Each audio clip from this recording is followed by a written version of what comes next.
el retorno de las acciones versus el menor crecimiento económico esperado y el mayor nivel de deuda estatal. Actualmente se comenta mucho sobre un desacople entre la actividad económica, por un lado, y el de rendimiento a la bolsa, por otro.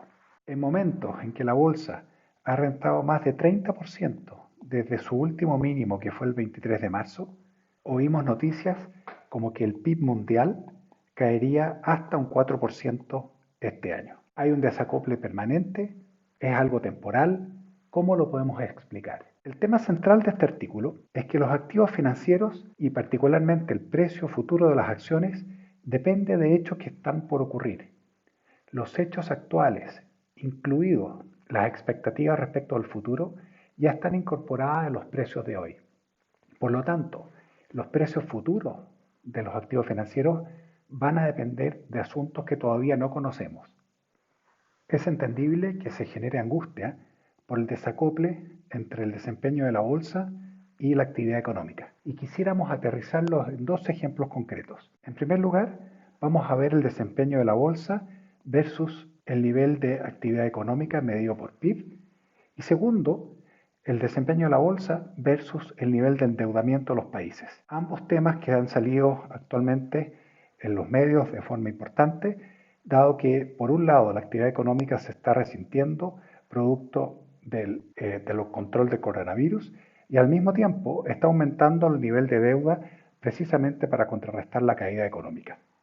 En primer lugar, veamos cómo se relaciona el desempeño de las acciones con el crecimiento económico de los países. Tenemos datos desde el año 1930 hasta el 2019 en Estados Unidos. Cuando comparamos el retorno de las acciones versus el crecimiento económico en un mismo año en forma contemporánea, se forma una nube.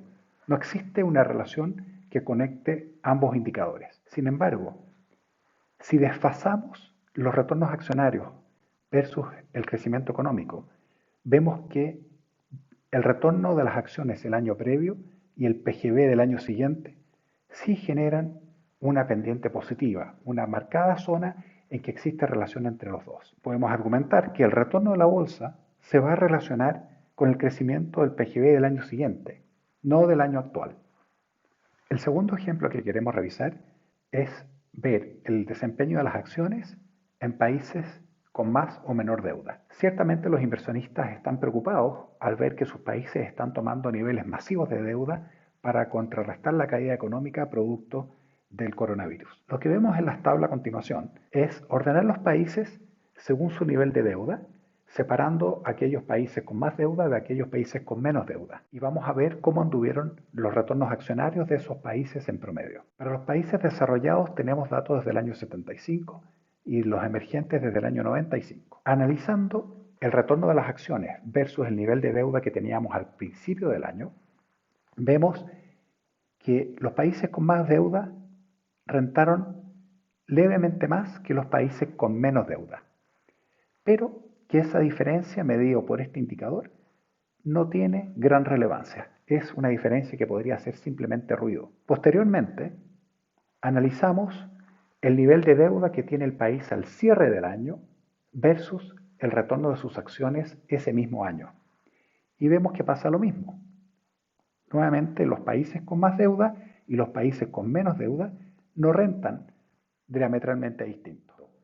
Al igual que en el caso anterior, respecto al crecimiento futuro del PIB y cómo los mercados accionarios eran capaces de incorporar en sus precios actuales las expectativas futuras de crecimiento, en el caso del endeudamiento fiscal, los mercados accionarios también han sido capaces de incorporar en sus precios las expectativas del futuro nivel de deuda estatal. Podemos, por lo tanto, argumentar que el procesamiento de los distintos indicadores macroeconómicos, así como las expectativas que surgen de estos, hacen que los mercados bursátiles se transformen en el mejor termómetro económico que tenemos disponible.